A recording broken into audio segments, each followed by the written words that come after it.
Their necromantic forms in vain haunt us on the tented plain. We bid these spectre shapes avaunt, Ashtaroth and Termagant. Wharton. The most profound silence, the deepest darkness, continued to brood for more than an hour over the chapel in which we left the Knight of the Leopard still kneeling, alternately expressing thanks to heaven and gratitude to his lady for the boon which had been vouchsafed to him. His own safety, his own destiny, for which he was at all times little anxious, had not now the weight of a grain of dust in his reflections. He was in the neighborhood of Lady Edith, he had received tokens of her grace, he was in a place hallowed by relics of the most awful sanctity. A Christian soldier, a devoted lover, could fear nothing, think of nothing, but his duty to heaven and his devoir to his lady. At the lapse of the space of time which we have noticed, a shrill whistle, like that with which a falconer calls his hawk, was heard to ring sharply through the vaulted chapel. It was a sound ill-suited to the place, and reminded Sir Kenneth how necessary it was he should be upon his guard. He started from his knee, and laid his hand upon his poniard. A creaking sound, as of a screw or pulleys, succeeded, and a light streaming upwards, as from an opening in the floor, showed that a trap-door had been raised or depressed. In less than a minute a long, skinny arm, partly naked, partly clothed in a sleeve of red samite, arose out of the aperture, holding a lamp as high as it could stretch upwards, and the figure to which the arm belonged ascended step by step to the level of the chapel floor. The form and face of the being who thus presented himself were those of a frightful dwarf, with a large head, a cap fantastically adorned with 3 peacock feathers, a dress of red samite, the richness of which rendered his ugliness more conspicuous, distinguished by gold bracelets and armlets, and a white silk sash, in which he wore a gold-hilted dagger. This singular figure had in his left hand a kind of broom. So soon as he had stepped from the aperture through which he arose, he stood still, and, as if to show himself more distinctly, moved the lamp which he held slowly over his face and person, successively illuminating his wild and fantastic features, and his misshapen but nervous limbs.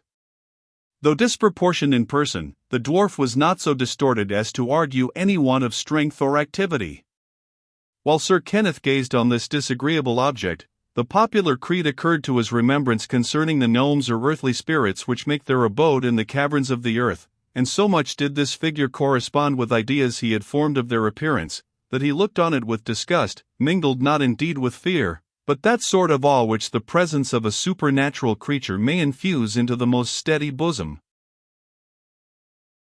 The dwarf again whistled, and summoned from beneath a companion.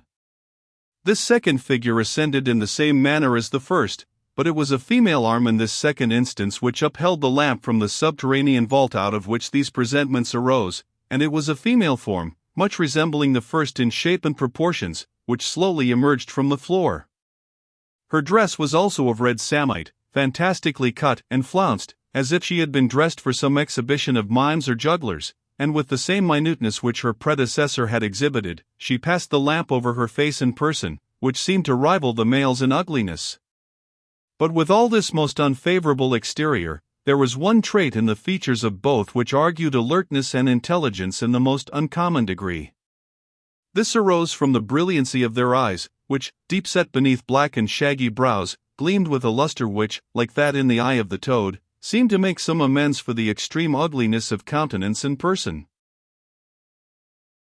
Sir Kenneth remained as if spellbound, while this unlovely pair, moving round the chapel close to each other, appeared to perform the duty of sweeping it, like menials, but as they used only one hand, the floor was not much benefited by the exercise, which they plied with such oddity of gestures and manner as befitted their bizarre and fantastic appearance.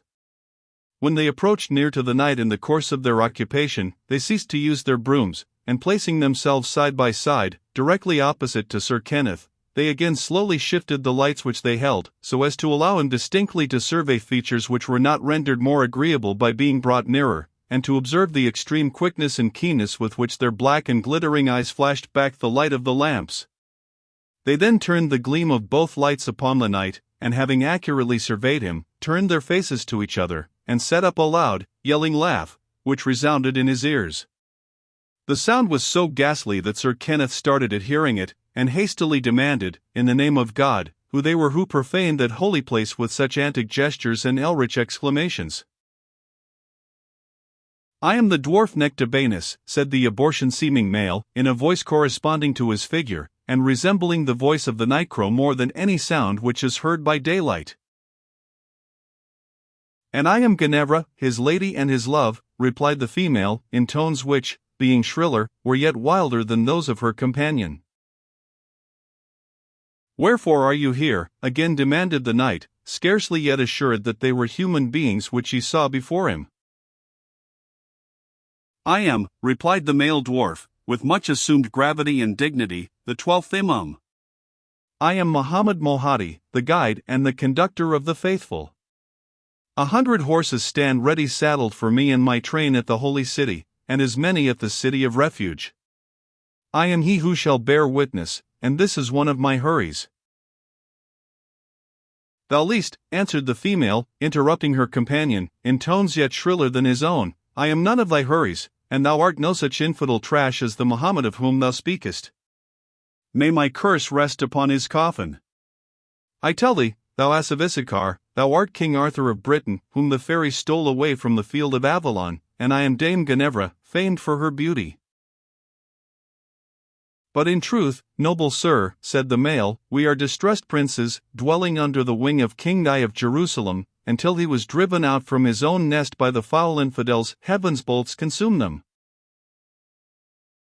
"Hush," said a voice from the side upon which the knight had entered, "hush, fools, and begone, your ministry is ended."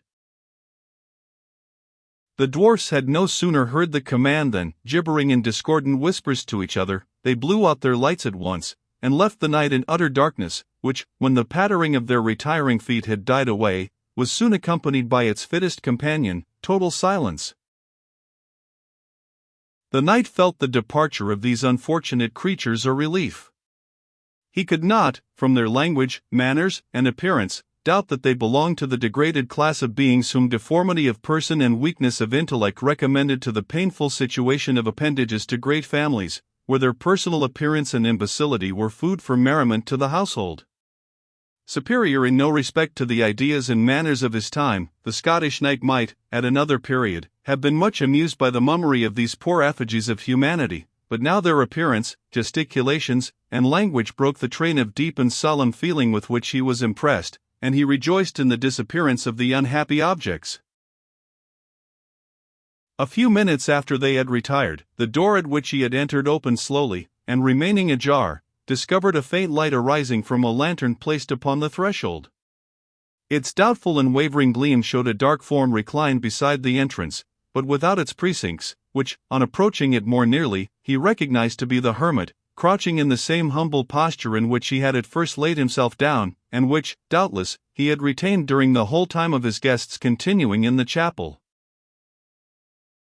"All is over," said the hermit, as he heard the knight approaching, "and the most wretched of earthly sinners, with him who should think himself most honored and most happy among the race of humanity, must retire from this place. Take the light, and guide me down the descent, for I must not uncover my eyes until I am far from this hallowed spot." The Scottish knight obeyed in silence, for a solemn and yet ecstatic sense of what he had seen had silenced even the eager workings of curiosity.